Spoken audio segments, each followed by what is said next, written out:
Bonjour, bonjour, bienvenue à toutes et à tous sur Cocotte TV. On est chez FSP, on vous propose de découvrir toutes les nouveautés qui vont arriver chez FSP. On va parler alimentation PC et boîtier PC. Vous allez le découvrir, il y a vraiment beaucoup de choses à voir. On va commencer avec les toutes nouvelles alimentations de la marque et on va commencer avec la nouvelle Dagger Pro, une toute petite alimentation SFX, toute petite comme ça, qui propose 1000 watts de puissance en ATX 3.1 et PCIe Gen 5, le tout en 80 Plus Platinum.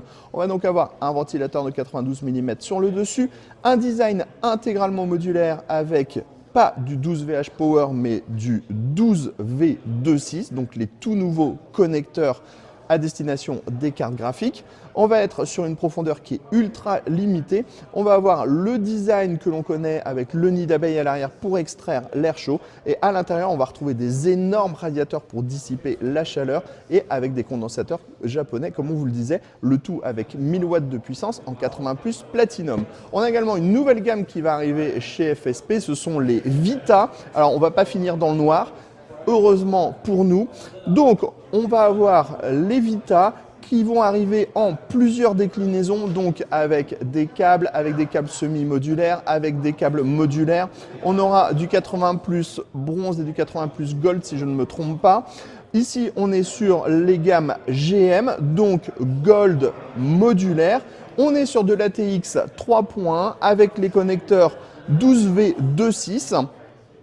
On va retrouver un ventilateur de 120 mm, on est sur un design en 140 mm de profondeur. On retrouve tous les connecteurs à l'avant. Et après, on a différents modèles et différentes puissances, puisque vous l'avez vu, sur ce modèle, on est plutôt sur entrée de gamme 112 VH Power. Et ici, on va être sur plus de puissance. Donc, on va pouvoir proposer la connexion avec le PCIe 5.0 et on aura également du blanc. Je repasse tout de suite derrière la table et on va parler des boîtiers. Et vous allez voir, il y a vraiment pas mal de choses à voir. On gardera le plus beau pour la fin.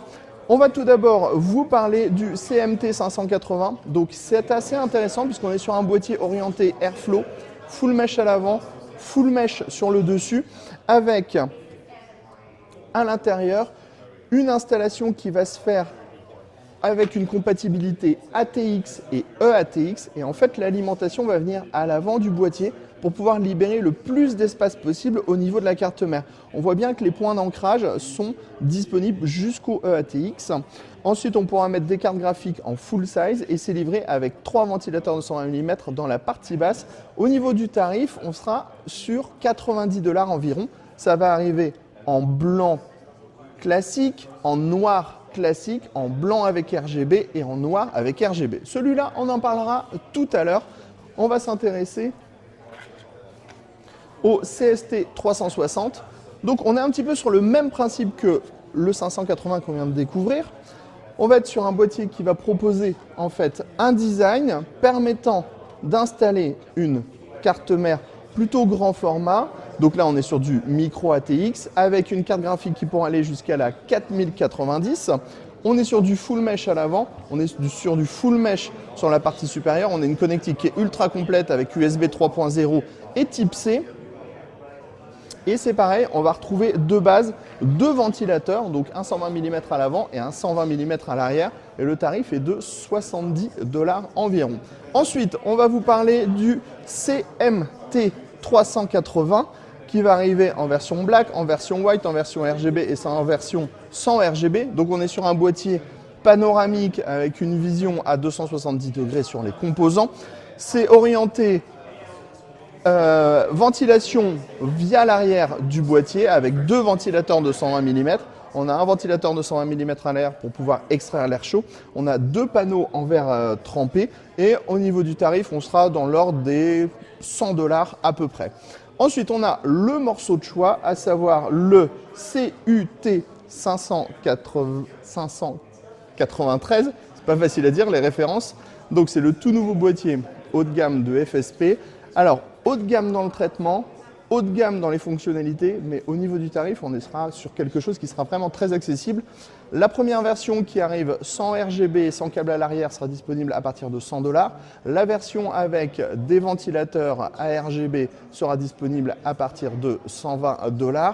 Et pour la version qui va être avec les câbles additionnels à l'arrière de la carte mère, vous allez comprendre, on va tout de suite y passer pour que vous puissiez découvrir avec les ventilateurs RGB et les deux façades, sera à 150 $.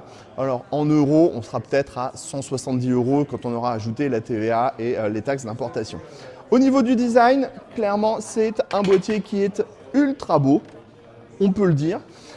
Face avant, on a deux types de face avant sur le modèle haut de gamme. Donc une face avant avec des larges trous et du filtre, ou alors un panneau en mèche classique avec des trous qui sont pas trop restrictifs parce que assez gros. Ensuite, on va avoir une partie supérieure ici qui est donc avec le même pattern que le panneau avant. En dessous, on va avoir une grande grille qui va être compatible 3 x 120 mm, 2 x 140 mm.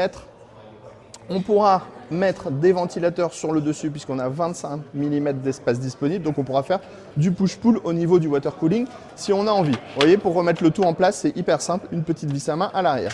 Pour rentrer à l'intérieur du boîtier, on a une petite languette qui est posée sur le panneau en verre trempé. Le tout est monté sur charnière et l'intérieur du boîtier propose un design classique comme on aime, avec un cache alimentation dans la partie basse, un card holder qui est présent de base, donc ça c'est une très bonne chose, et on va avoir un plateau de carte mère qui va être plutôt classique. Vous le voyez, ici on est sur la version premium, on va avoir ici en fait les câbles qui vont être pré-routés avec des rallonges qui sont préinstallées à l'intérieur du boîtier. On va changer de plan dans pas longtemps et vous pourrez le voir.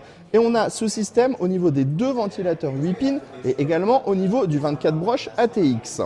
L'installation de la carte graphique se fait, elle, classiquement. Vous noterez aussi le petit water cooling IO FSP avec les parties en aluminium ici, de toute beauté. Futur produit qui arrivera prochainement chez la marque. Et donc, la partie qui est ultra intéressante, c'est à l'arrière du boîtier sur cette version premium.